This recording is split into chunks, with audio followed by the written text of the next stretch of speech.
falar um pouco sobre a reforma protestante, que é nós estamos no mês da reforma, né? 31, na verdade a data correta foi 31 de outubro de 1517, certo, Tiago? Você que é o guardião aí da reforma. Martim Lutero, foi a data que Martim Lutero afixou as 95 teses na igreja de Wittenberg, mas domingo que nós falaremos um pouco mais sobre isso. Bom, nós estamos no capítulo 11 de Romanos, vamos entrar hoje no capítulo 11, lembrando que nós temos uma faixa de textos aqui, do capítulo 9 ao 11, onde Paulo está a falar especificamente sobre Israel, sobre a rejeição de Israel para com Deus, o não reconhecimento de Jesus como Messias. E no capítulo 11 agora ele começa a falar um pouco sobre o futuro de Israel, que é o que nós pretendemos falar hoje aqui.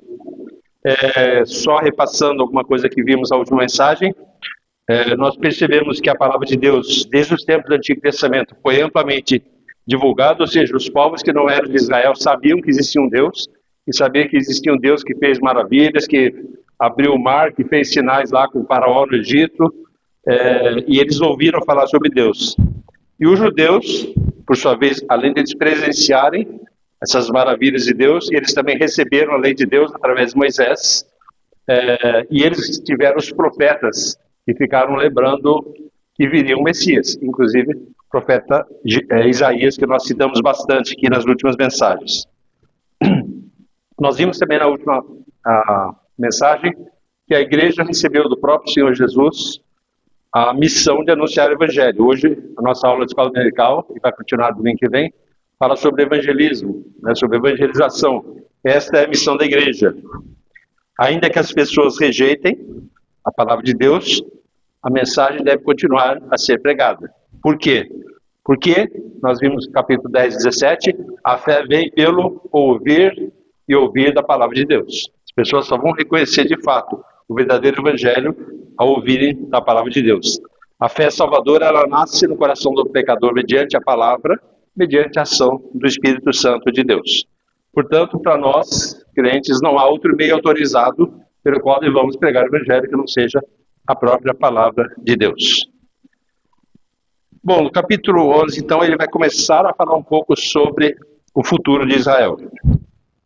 Eu não vou entrar em detalhes sobre as alianças que Deus fez com o seu povo, nós colocamos a título da mensagem, a fidelidade de Deus às suas alianças, e nós vamos perceber isso na vida do povo de Israel, porque esse é um assunto extremamente amplo. Se fosse falar de cada uma aqui, nós teríamos talvez várias mensagens, né? Mas apenas rapidamente, Deus fez algumas alianças com o homem.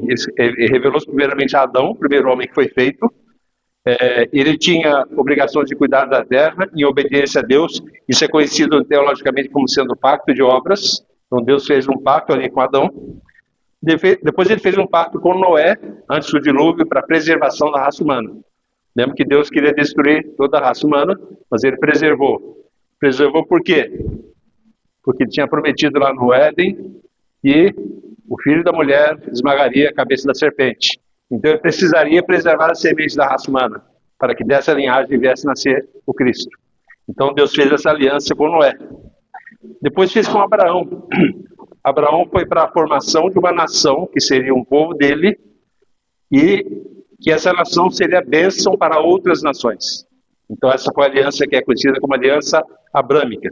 Depois teve Moisés, que é a aliança da lei. Deus deu a lei para o povo através de Moisés. Então foi uma aliança que Deus fez, que eles deveriam obedecer a lei. Se obedecessem, seriam abençoados. Se não obedecessem, seriam amaldiçoados, né? Tudo lhes iria mal. Então isso foi dado ali através de Moisés. E depois nós tivemos o que nós talvez possamos chamar da última aliança do Velho Testamento, que foi o rei Davi. Davi foi o rei que prefigurou o verdadeiro rei que viria, e é Jesus. Então a ligação muito forte, temos vários salmos, inclusive, que apontam para Jesus a partir da pessoa de Davi. E finalmente a última e a nova e grande aliança, qual é? Aliança, Novo Testamento, no meu sangue. Lembra que Jesus destruiu a ceia? Ele é a nova aliança. Em Jesus nós temos a nova, a definitiva, a verdadeira, a completa, aquela que faz dar sentido a todas as outras que foram feitas no Antigo Testamento. Então, em Jesus nós temos a nova aliança. E o grande destaque que eu gostava de fazer hoje é que, apesar do homem ter sempre sido infiel nas suas alianças, em todas essas que eu citei, o homem foi infiel, os israelitas foram infiéis, Deus sempre permaneceu fiel e ele sempre cumpriu aquilo que ele prometeu. Ele sempre cumpriu. O Deus que revelou-se lá a Moisés como grande eu sou, né, que deu-se esse nome, né, Yahvé, o grande eu sou, Jeová, um nome que que não se sabe nem como pronuncia, que perdeu-se a pronúncia dele ao longo do tempo, né? Esse Deus é um Deus que sempre foi fiel às suas alianças. Por quê? Porque ele é fiel ao seu caráter. O caráter de Deus inclui justiça, inclui amor, inclui santidade. Então ele sempre foi fiel. Vamos ver aqui alguns textos sobre isso. Lá em 2 Timóteo 2,13, o próprio apóstolo Paulo fala sobre isso. Fala sobre o caráter de Deus. 2 Timóteo 2,13 diz o seguinte: se somos infiéis, ele permanece fiel, pois de maneira nenhuma pode negar-se a si mesmo. Deus não nega o seu próprio caráter. Ele nunca vai ser infiel. Tudo que ele prometeu, ele vai cumprir. Andando um pouco mais à frente, Tiago 1,17. Depois de Hebreus, nós temos Tiago. Tiago 1,17. Toda boa dádiva e todo dom perfeito é lá do alto, descendo do Pai das luzes, descendo de Deus, em quem não pode haver variação ou sombra de mudança. Deus não muda. Uma dos atributos de Deus é a sua imutabilidade. Nós temos um Deus que nós podemos confiar, porque ele não muda. E, indo lá para o Velho Testamento, agora o último livro do Velho Testamento, Malaquias, antes de Mateus, Malaquias 3,6. O que Deus falou aqui através do profeta? Porque eu, o Senhor, não mudo. Por isso vós, ó filhos de Jacó, não sois consumidos. Deus não mudou suas promessas. Por isso o povo foi preservado. Então Deus é um Deus imutável. Um dos seus atributos é manter-se fiel às suas alianças, às suas promessas. Isso nos traz segurança, mas deve nos trazer também temor, porque tudo que ele disse que vai fazer, ele vai fazer. Deus cumpre, assim como cumpriu, né? Quando prometeu-se tudo até a vinda de Jesus, tudo aconteceu como havia sido prometido pelos profetas, como foi sinalizado no Antigo Testamento, e tudo que ele disse que vai acontecer, também vai acontecer no futuro. Tá? Graças a Deus nós podemos ter essa confiança em Deus. Nesse texto em que estamos a falar hoje, que nós vamos ver daqui a pouco, em Romanos 11, eu gostava de chamar a atenção especialmente para a questão da aliança de Deus com Abraão. Lá em Gênesis 12, Deus chamou Abraão para ser o pai de uma grande nação. Sai da tua terra, da tua parentela, e vai para um lugar que eu te mostrarei. E Abraão caminhou alguns anos sem saber o que ia acontecer, mas ele confiou em Deus. A Bíblia diz que ele confiou em Deus, e ele ia ser pai de uma grande nação. Em Gênesis 15 nós vemos a aliança que Deus fez com ele, né? De que daria uma terra à sua posteridade, que é a terra de Canaã. Essa promessa foi reiterada ao seu filho Isaac e ao seu neto Jacó. Vamos ver o que Deus disse quando ele foi tirar o povo do Egito. Então ele fez essa aliança com Abraão, e o povo depois, José, que era o bisneto de Abraão, foi para o Egito, levou os israelitas para lá, só que José morreu, depois veio lá um faraó que começou a oprimir o povo. E eles ficaram 400 anos ali no Egito, sofrendo nas mãos do faraó. Agora vejam o que Deus falou para Moisés em Êxodo 6. Êxodo 6. Exatamente como ele tinha prometido a Abraão, foi o que aconteceu. Em Gênesis 6, 2 a 5. Desculpe, Êxodo. Era só para ver se os irmãos estavam a prestar atenção. Êxodo 6, muito bem, estão atentos. Êxodo 6, 2 a 5. O que ele falou? Falou mais Deus a Moisés e ele disse: eu sou o Senhor. Novamente se apresenta, Yahvé, eu sou. Aparecia a Abraão, a Isaac e a Jacó como Deus Todo-Poderoso, mas pelo meu nome, o Senhor, não lhes fui conhecido. Também estabeleci a minha aliança com eles para dar-lhes a terra de Canaã, a terra em que habitaram como peregrinos. Ainda ouvi o gemido dos filhos de Israel, aos quais os egípcios escravizam, e me lembrei da minha aliança. Ou seja, Deus é sempre fiel à sua aliança. O povo estava lá, sofrendo, reclamando, está dentro do período que Deus estabeleceu. Ele falou lá para Abraão, de 400 anos, mas ele falou, eu me lembrei da minha aliança.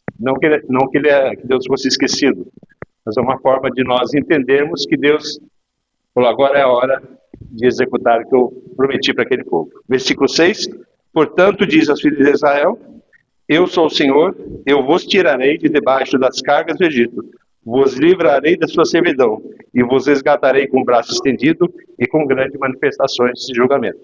E a história da saída do Egito, lá nós conhecemos, já tivemos oportunidade de falar sobre isso esses dias.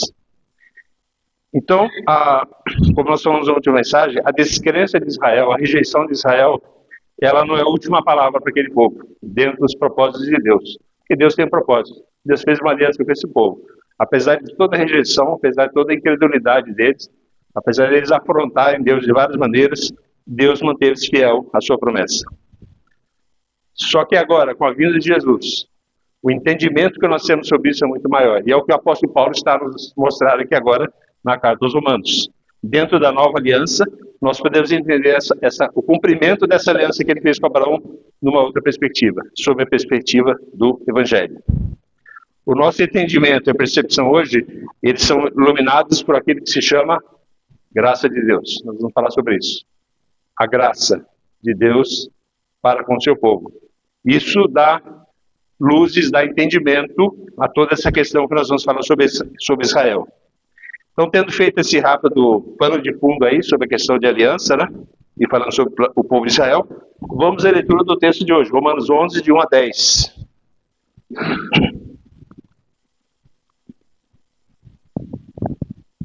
Romanos 11, 1 a 10. Pergunto, pois, terá Deus porventura rejeitado o seu povo? A resposta de Paulo, o estilo que ele gostava de fazer, de modo nenhum, de jeito nenhum. Uma pergunta retórica que ele fez. Porque eu também sou israelita, da descendência de Abraão, da tribo de Benjamim. Deus não rejeitou o seu povo, a quem de antemão conheceu. Então Paulo coloca isso ali como exemplo.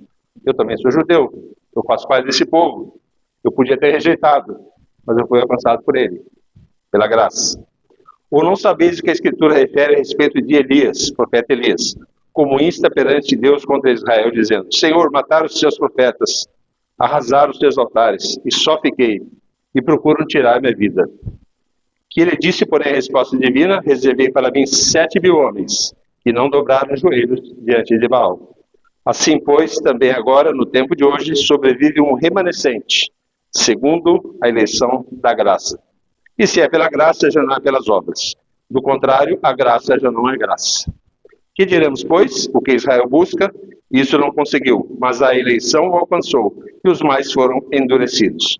Como está escrito, Deus lhes deu espírito de entorpecimento, olhos para não ver e ouvidos para não ouvir, até ao dia de hoje. E diz Davi, torne-se-lhes a mesa em laço e armadilha, em tropeço e punição, escureçam-lhes os olhos para que não vejam, e fiquem para sempre encurvadas as suas costas. Vamos ver esse texto, então, para entendermos melhor. No versículo 1, então, Paulo faz essa pergunta retórica, né, que é uma pergunta já que se espera uma resposta para ela, automática. Né? Deus rejeitou Israel? Não, de modo nenhum. E ele falou, eu cá estou, sou israelita, sou descendente de Abraão, eu sou da tribo de Benjamim, Deus me escolheu, abriu meus olhos, fui alcançado por Cristo, todo mundo lembra da conversão de Paulo ali, está descrito no livro de Atos, foi alcançado pelo poder do Evangelho.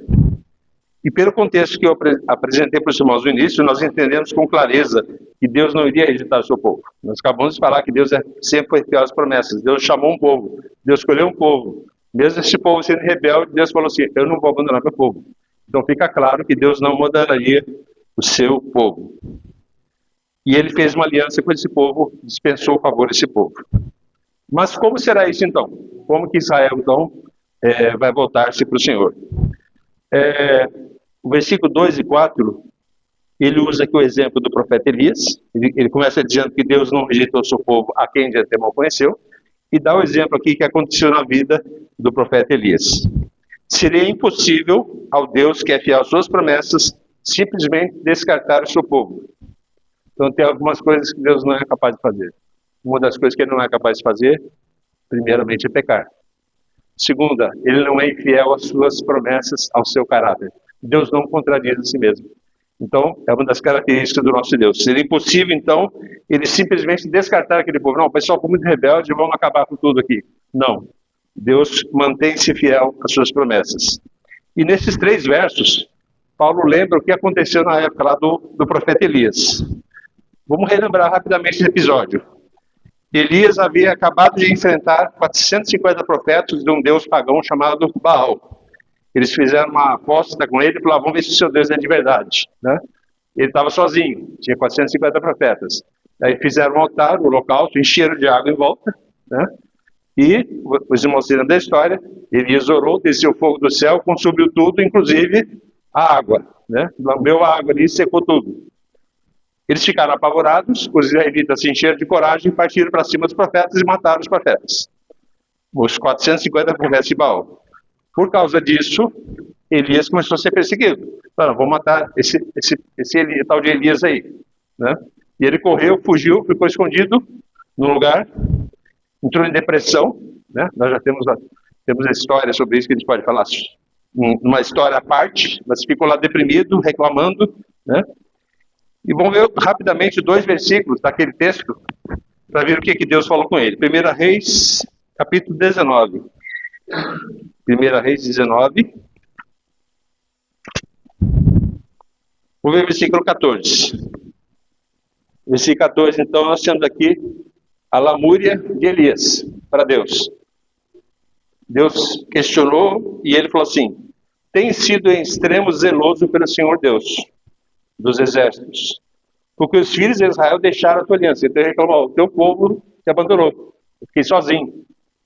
Derribaram os teus altares, mataram os teus profetas à espada, e eu fiquei só, e procuram tirar-me a vida. Vamos ver o que Deus falou no versículo 18? Também conservei em Israel 7.000, todos os joelhos que não se dobraram a Baal, e toda a boca que o não beijou. É esse texto que Paulo reflete aqui no versículo 4 de Romanos 11. Reservei para mim 7.000 homens que não dobraram o joelho diante de Baal. Ele achava que estava sozinho. Nós já tivemos a oportunidade de falar disso. Né? Muitas vezes quando achamos que estamos sós na nossa fé, Deus tem muita gente ao redor. Tem muitas pessoas que são também fiéis a Ele. Então esses 7.000 homens, eles não se dobraram ao Deus pagão Baal. Então, esse texto lembra como que Deus trataria Israel. Paulo fez aqui, vamos dizer, um pano de fundo para mostrar como que Deus trataria com esse povo. E o versículo 5, nós lembramos aqui do que foi dito lá em Romanos 9, 27, em 2 páginas antes aí, o que Paulo fala? Mas relativamente a Israel, dele clama Isaías, ainda que o número de Israel seja como a areia do mar, o número dos filhos de Israel seja como a areia do mar, o remanescente que será salvo. Então, Paulo está falando aqui de um remanescente, o restante do povo que vai permanecer fiel. É um reflexo dos 7.000 lá que não se dobraram a Baal. Assim como tinha 7.000 lá no passado, Deus falou assim, eu reservei também um povo aqui de Israel. De todo esse povo, numeroso como a areia do mar, eu reservei um remanescente. Então, Paulo havia se referido aos remanescentes, nesse texto que nós vemos, de um povo numeroso, restaria um pequeno povo, a gente não sabe quantos, né, que permaneceriam fiel a Deus. Agora, no versículo 11, 5, ele explica qual que é o critério divino para esse remanescente. Qual o critério para Deus escolher esses remanescentes, esses judeus, essas pessoas, né? No versículo 5, nós vemos, haviam judeus convertidos desde a época de Jesus, é bom lembrar, só para uma observação aqui, haviam judeus convertidos, haviam pessoas convertidas na época de Paulo, tanto é que ele estava se dirigindo também à igreja de Roma, e lá tinham judeus, e ele mesmo era judeus. Então, já havia um povo convertido. Agora, por que será que eles se converteram? Por que aqueles judeus na época de Jesus, na época de Paulo, ou o próprio Paulo, que eles se converteram? Porque eles eram bonzinhos e fiéis a Deus? Eles eram melhores que os outros? Paulo não era nada bonzinho, Paulo era um perseguidor da igreja. Paulo saía matando cristão, né? E Deus pegou, foi atrás dele, derrubou ele do cavalo, né? Deixou ele cego e trouxe-o para o Evangelho, para ser o grande apóstolo do Evangelho de Cristo. Então, eles foram alcançados o quê? Eles foram alcançados pela graça salvadora de Jesus Cristo. Paulo foi alcançado pela graça, judeus que se converteram na época de Jesus foram alcançados pela graça, os judeus que estavam lá na igreja de Roma a ouvir Paulo foram alcançados pela graça de Deus. Então, é sempre bom nós correlacionarmos essa questão entre graça e eleição de Deus. Muitos argumentam, como nos dias de Paulo, que escolher alguns e não todos seria algo injusto. Por que escolhe só alguns e não todos? Isso seria algo injusto. E Paulo tratou bastante disso, nós já vimos no capítulo 11. Esse argumento despreza o fato de que a eleição é graça. A eleição não é uma obrigação de Deus para com as pessoas, é graça de Deus. A rigor, ninguém era ser salvo. A rigor, nenhum de nós mereceria estar aqui. Nenhum de nós merecia a graça de Deus. Nós estudamos lá já nos capítulos 3, 4, 5 de Romanos. Todos pecaram e destituídos estão da glória de Deus. Não há um justo sequer, não há quem busca Deus, ninguém quer saber de Deus. Mas fomos alcançados pela graça de Deus.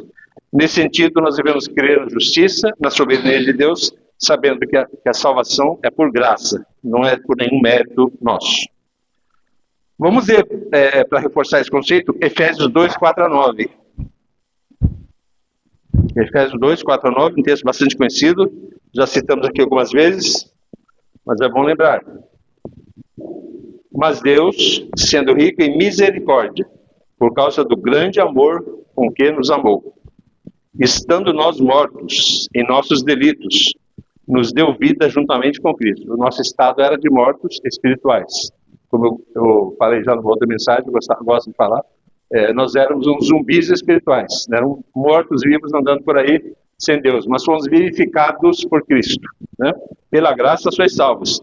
E juntamente com Ele nos ressuscitou, nos fez assentar nos lugares celestiais em Cristo Jesus, essa é a nossa posição espiritual em Cristo, para mostrar nos séculos vindouros a suprema riqueza da sua graça, em bondade para conosco em Cristo Jesus. Ou seja, Deus continua a mostrar a sua bondade através da salvação de pessoas, inclusivamente de judeus. Porque pela graça sois salvos, mediante a fé, isto não vem de vós, é dom de Deus, não de obras, para que ninguém se glorie. Então, salvação é sempre pela graça, não é por méritos humanos. Deus enviou seu Filho, Ele nos amou, entregou a sua vida, e todos, sejam judeus, sejam gentios, só tem um único caminho para a salvação, que é Jesus Cristo. Como eu gosto de enfatizar, e esse texto que estamos a estudar, esse trecho aí de 9 a 11 nos mostra, não existe um plano B para os judeus. O caminho para eles também é Jesus. A salvação para eles também é através de Jesus. Na história da redenção, toda a Escritura aponta para a cruz do Calvário, desde o Gênesis até o Apocalipse. Tudo converge para a cruz, para Cristo. Então, só em Cristo a salvação. Fora de Jesus, não há salvação. Por que que não há? Qual é a tese de Paulo lá no Romanos 1? Porque o Evangelho é o poder de Deus para a salvação de todo aquele que crê. Primeiro do judeu e também do grego. Então, Paulo está sempre coerente com o que ele falou lá no começo. Só há salvação em Jesus, seja para o judeu, seja para o grego. Ou seja, não tem plano B para os judeus. O plano é Jesus. O verso 6 confirma aquilo que nós vimos agora em Efésios. Se é pela graça, já não é pelas obras. Do contrário, a graça não é graça. Se fosse por obras, não seria graça. Salvação não é pelas obras. Muitos incrédulos, ao ouvirem o Evangelho, talvez acostumados com uma certa religiosidade, questionam, mas é só isso? É só crer mesmo? Não precisa fazer mais nada? Não precisa fazer mais nada. Tem que crer. E até mesmo alguns irmãos já convertidos ao Evangelho, às vezes vem aquelas dúvidas, nossa, mas eu pequei muito no passado. Será que Deus perdoa mesmo? Será que eu preciso, né? Será que eu preciso fazer alguma coisa a mais para compensar o que eu fiz? Não tem que fazer nada, irmão. A salvação é pela graça. Ou tu te rendes a Cristo ou não te rendes a Cristo. A salvação é pela graça, entregar a vida dele, em arrependimento e fé, crendo nele. Nunca esqueçamos que a obra de Jesus na cruz, ela foi completa e ela foi perfeita. E ela foi perfeitamente aceita por Deus. Nada que nós façamos vai diminuir ou vai acrescentar. Ainda que tu peques, tu és salvo, O teu pecado não vai desfazer o que Cristo fez por você. Então, tenhamos isso em mente. A chamada para todos os homens, então, de todas as nações, é diante do Evangelho de Cristo. Crer em Jesus de todo o coração, arrepender-se de seus pecados. Essa era a mensagem dos apóstolos. Essa era a mensagem que João Batista pregou. Essa era a mensagem que Jesus pregou. Os irmãos vão fazer na próxima aula aí como evangelizar corretamente. Evangelizar corretamente é falar o Evangelho corretamente. Fala como a Bíblia falou. Jesus não fala assim, nossa, você é muito especial para Deus, você é lindo, vem para nós. Não. Arrependei-vos e crede no Evangelho. Essa era a mensagem de João Batista. Jesus veio e pregou a mesma mensagem. O apóstolo Pedro pregou a mesma mensagem lá no dia de Pentecostes. Então essa deve ser a nossa pregação. A nova vida em Cristo certamente vai exigir mudanças na nossa vida. Vai exigir mudanças de postura, de visão de mundo. A Bíblia nos ensina que nós devemos andar em novidade de vida. Então quem é salvo vai andar em novidade de vida. Mas isso só é possível se abraçar a fé em Cristo. Pelas nossas forças nós nada conseguiremos. Nós precisamos da fé. Precisamos desse ponto de partida, que é nos entregarmos a Ele. Jesus disse aos seus discípulos, sem mim nada podeis fazer. Então nós precisamos dele para viver uma vida que agrade a Deus. Entretanto, para sermos salvos, não há nada que possamos fazer, a não ser nos arrepender e entregarmos de coração para Ele. Bom, vimos então esse início que Paulo fala, colocou aqui o exemplo de Elias, e vamos ver um pouco agora nos versos 7 a 10, sobre essa questão do endurecimento, esse endurecimento do coração de Israel. O verso 7 e 8, ele mostra, Israel não conseguiu justificar-se pela lei, porque isso seria considerado como que uma justiça pelas obras. Se fosse possível se justificar pelas obras, porque não é possível. Nós vemos isso lá em Romanos 9, 31 e 32, quando já passamos por esse texto, e lá no começo dessa carta, em Romanos 3:20, Paulo já havia dito que ninguém será justificado diante de Deus pela lei. Mais uma vez, pela lei, ninguém será justificado diante de Deus. Tente cumprir a lei todinha, não vais conseguir, vais parar em algum ponto. Ainda que consigas, não será justificado, porque pela lei ninguém é justificado. E pela lei vem o quê? Pela lei vem o conhecimento do pecado. Entretanto, a falha de Israel de não procurar a justiça pela fé não impediu que a graça de Deus os alcançasse. Então, a eleição da graça alcançou os israelitas, sem qualquer mérito, pois foi graça, né? E Paulo está, então, a falar claramente desse remanescente fiel que ele citou lá no capítulo 9. Esse grupo representativo dos 7.000 que não se dobraram a Baal. Lá tem um grupo de pessoas que Deus chama pela eleição da graça. Quanto aos demais israelitas, o texto diz que eles foram endurecidos em rejeição ao Messias. Então teve um grupo que foi alcançado pela graça, chamado remanescente fiel, remanescente de Israel, e teve um grupo que foi endurecido. Endurecido por quem? Por Deus. Isso é um mistério, mas a palavra de Deus nos mostra dessa forma. E aqui eu gostava de deixar uma nota com os irmãos, até para esclarecer melhor essa questão do endurecimento de Israel. Existem algumas divergências teológicas sobre isso, posições teológicas diferentes sobre essa questão, mais precisamente no sentido escatológico. Quando eu falo escatologia, nós estamos falando de coisas que vão acontecer no final dos tempos, né, no fim dos tempos. A escatologia já começou, é bom a gente lembrar disso, quando Cristo veio, voltou, já estamos em tempos escatológicos, a caminho dos tempos finais. E essas posições a respeito de Israel, elas têm algumas projeções que alguns teólogos fazem relacionados ao futuro, relacionado ao final dos tempos. Nós veremos na sequência do capítulo 11 que esse endurecimento foi parcial, ou seja, haverá em algum tempo uma aceitação mais ampla do Evangelho. Então houve uma rejeição de Israel, eles vão ficar meio que resistentes a Deus, vamos assim dizer, mas haverá um tempo onde eles vão abrir-se para Deus, onde eles vão converter-se em grupo. Obrigado, irmão. Obrigado. Deixa eu colocar aqui, senão você vai fazer barulho. Então vai haver um tempo onde vai haver uma divulgação mais ampla do Evangelho. A divergência está em aceitar ou não esse facto e também de quando isso vai ocorrer. Está a ocorrer já ou vai ocorrer? Nós não temos uma forma de Só Deus pode olhar o mundo e dizer, olha, quantos judeus convertidos nós temos no mundo? Quantos estão a se converter? Nós não sabemos, só Deus. Né? Nós não temos esse olhar divino. Então, nós não sabemos se agora, nós não sabemos se será isso no futuro. Eu vou citar duas correntes aqui, nós já falamos uma vez quando falamos sobre a volta de Cristo.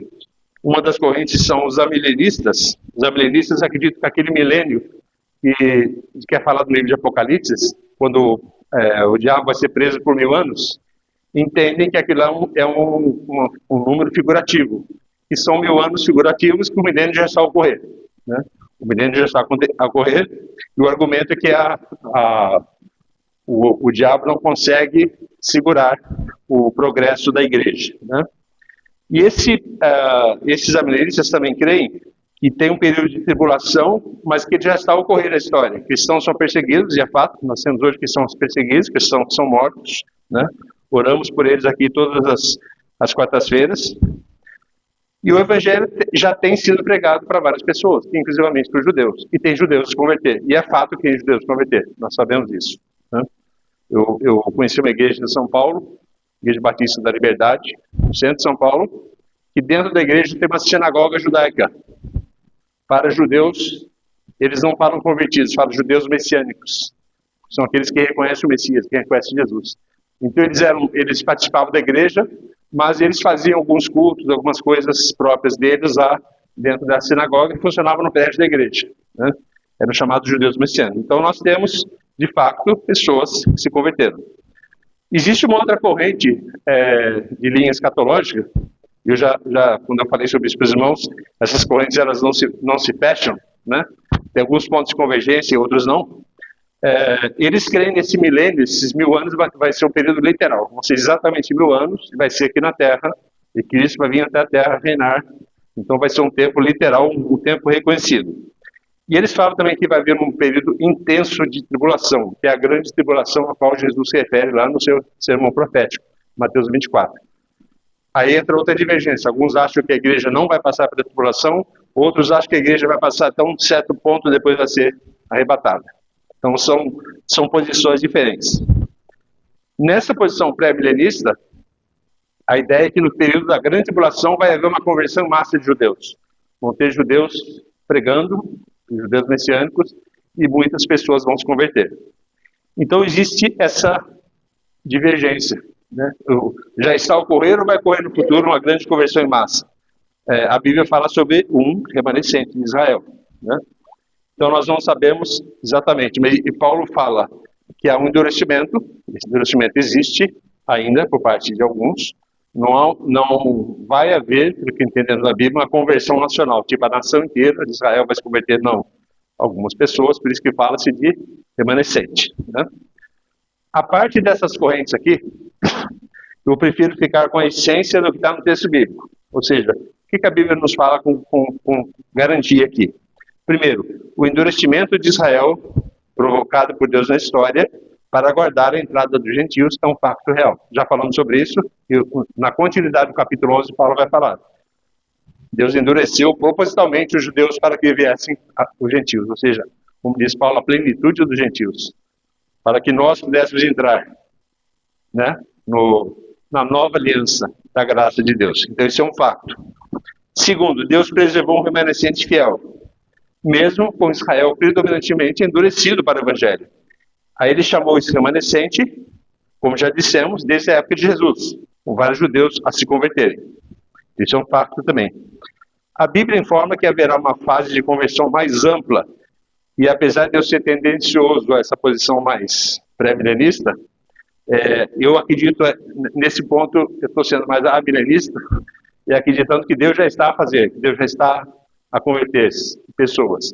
Mas, como eu disse, nós não somos Deus, nós não conseguimos olhar para ver se realmente está havendo uma conversão em massa, uma volta dos judeus para Cristo, um reconhecimento dos judeus para Cristo.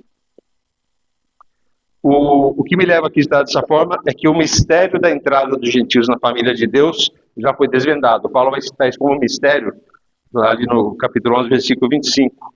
Esse mistério foi revelado. Ele falou, eles foram endurecidos para que os gentios entrassem.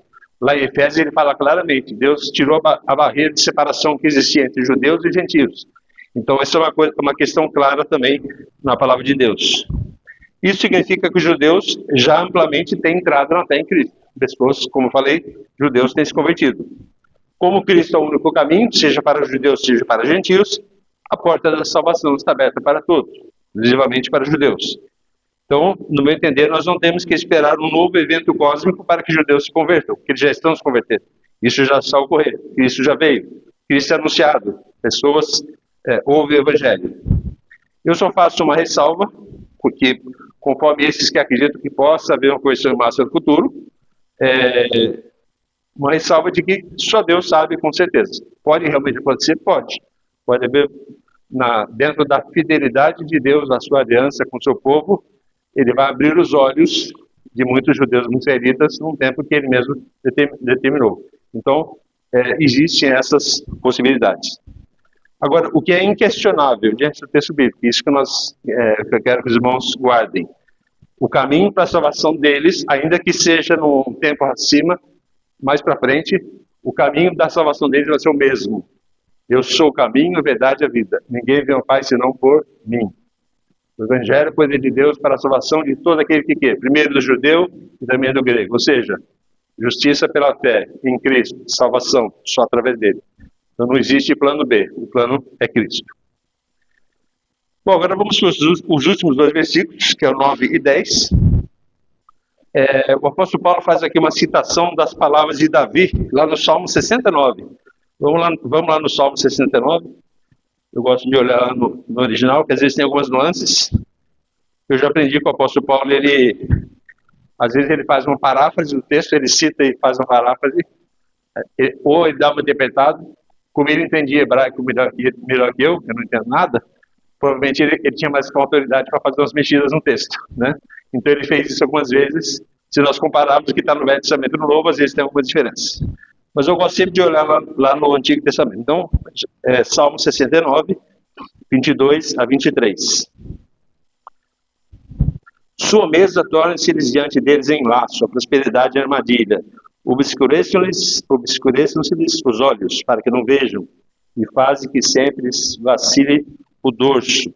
É isso que Paulo reproduziu aqui, versículo 9. Torne-se a mesa em laço e armadilha, em tropeço e punição, ele diz. Escureçam-lhes seus olhos para que não vejam e fiquem para sempre curvadas as suas costas. Bom, para entendermos isso, precisamos entender o contexto do Salmo 69. O que é o Salmo 69? É um salmo messiânico. É uma profecia de Davi a respeito de Jesus. Então, o contexto do salmo está a falar de Jesus. Esses versículos 9 e 10 que Paulo está falando aqui dizem respeito a Jesus, né? O ápice do endurecimento de Israel, então, foi o quê? Foi que eles crucificaram o Messias. Eles foram rebeldes a Deus, eles rejeitaram, mas além de rejeitarem, eles o crucificaram. Eles não o reconheceram, eles o condenaram por conivente com a condenação de Jesus.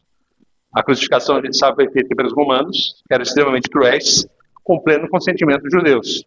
Lembra-se de Pilatos? Ele falou, quer solta Barrabás e Jesus falou, não, solta Barrabás. Jesus vai para a cruz. Ou seja, eles consentiram na morte de Jesus. E Jesus foi crucificado. Então, posso dizer que Jesus foi crucificado por eles. O ápice da rejeição, então, foi o quê? Crucificar o próprio Messias. Agora, vamos lembrar o que Pedro disse no seu discurso no dia de Pentecostes. Atos 2, 22. O que Pedro falou sobre isso? Esse texto é muito interessante de lermos. Atos 2, 22. Ele já tinha começado seu discurso, e no versículo 22 ele fica, varões israelitas, está se dirigindo predominantemente a judeus aqui. A gente sabe que tinham pessoas de várias nacionalidades ali no dia de Pentecostes, mas ele estava se dirigindo aqui diretamente agora para os israelitas.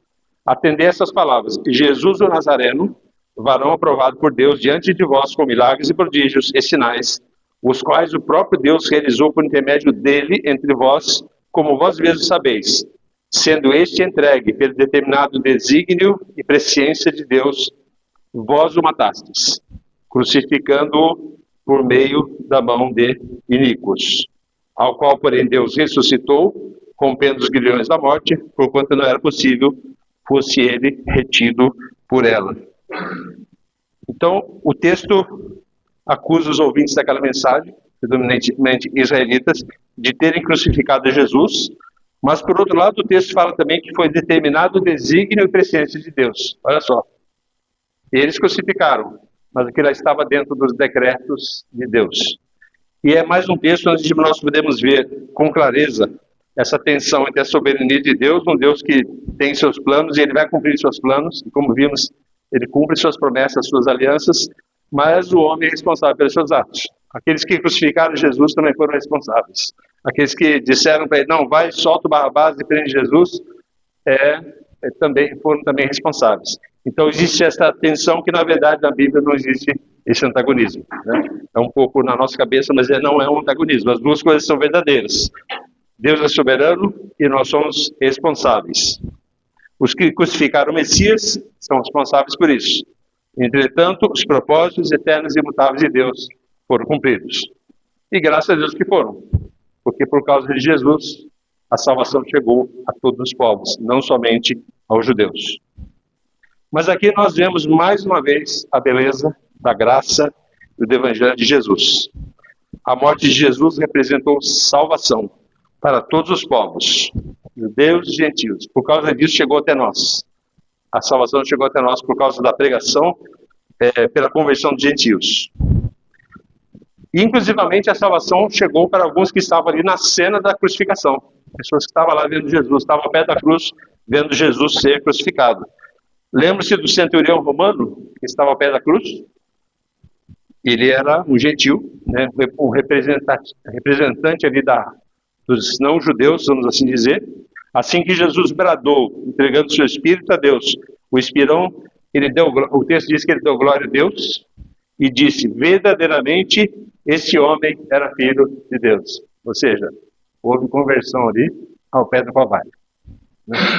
Porque Jesus, a morte dele, por si só, era uma pregação que mexia com os corações das pessoas que estavam ali. Mesmo aqueles que crucificaram de forma tão cruel, também foram atingidos pela mensagem. Então ele disse, verdadeiramente, este homem era filho de Deus. E um gentil fazendo essa declaração é algo bastante, assim, emblemático, porque ele está representando o alcance do Evangelho para os não-judeus. Então o judeu na cruz, Jesus crucificado, e um não-judeu reconhecendo o Messias, enquanto os judeus mantiveram-se endurecidos, conforme nós vimos no texto. Então nós vemos aqui a beleza da graça e do poder do Evangelho de Jesus. Irmão, já concluir. O povo de Israel falhou em não reconhecer o Messias, mas Deus manteve sua aliança, não esqueçamos isso. O meio pelo qual Deus usou para demonstrar isso foi sua graça salvadora, indistinta para judeus e para gentios. Por isso não existe um plano B para judeus. E nós só conseguimos entender com clareza a graça a partir de Jesus, pois ele é o único caminho para a salvação. João 1,17, último texto que nós vamos ler hoje. Evangelho de João, o evangelho que defende a divindade de Jesus. O que ele diz no versículo 17? João 1,17. A lei foi dada por intermédio de Moisés. A graça e a verdade vieram por meio de Jesus Cristo. Nós só entendemos graça a partir de Jesus. Talvez os crentes do Antigo Testamento tivessem dificuldade em entender o que seria graça. Mas, porque eles estavam sob a lei. Mas, o que João fala aqui, a graça e a verdade vieram por Jesus Cristo. Então nós só entendemos graça de Deus através da pessoa de Jesus. Outra coisa importante, não existe um universalismo na salvação. Essa é uma heresia que é pregada até por alguns teólogos evangélicos. O que é essa heresia? Dizer que todo mundo, não, no final Deus é bonzinho, Deus é bom, Deus é amor, vai salvar todo mundo. Isso não é verdade. A Bíblia mostra claramente que há condenação para os ímpios. O próprio Jesus falou isso várias vezes. Os apóstolos falaram isso. O universalismo que nós entendemos não é o universalismo de que todos serão salvos. É o universalismo de que o Evangelho é para todos os povos, para toda a gente, para todas as etnias, para todos os países, para todas as nações. Não há distinção entre judeu, grego, gentio. português, brasileiro, africano, holandês. Todos precisam da mesma graça do Evangelho, e o Evangelho alcança a todos. Esse é o universalismo do Evangelho. Esse é o sentido que Jesus falou lá em João 3,16, porque Deus amou o mundo de tal maneira. Como fala mundo ali, uma palavra muito ampla na Bíblia, cosmos, que significa humanidade, homem, e ele estava a dizer que o mundo inteiro seria alcançado, pessoas de todos os lugares. E Deus amou esse mundo e os alcançou através de Jesus. Deus continua fiel às suas alianças e às suas promessas. A graça de Deus na salvação ela é real. Ele continua a chamar pessoas de todos os povos, nações e etnias para a salvação dentro da nova aliança, que foi selada com o sangue de Cristo. Por isso nós celebramos a ceia do Senhor, para lembrar o sangue de Jesus, que é o testemunho da nova aliança no sangue de Cristo. Quanto a nós, como vimos na nossa mensagem do domingo passado, e que foi reforçado hoje na nossa aula de escola dominical, nós continuamos a crer que o meio pelo qual Deus usa para despertar as pessoas à fé é a pregação da sua própria palavra. Portanto, continuemos a pregar o Evangelho, a sermos testemunhas dessa nossa fé durante a nossa vida e a orar pela salvação das pessoas. Vamos persistir nisso. Amém? Deus nos abençoe. Vamos cantar agora o hino? É um hino ou um cântico? Um cântico?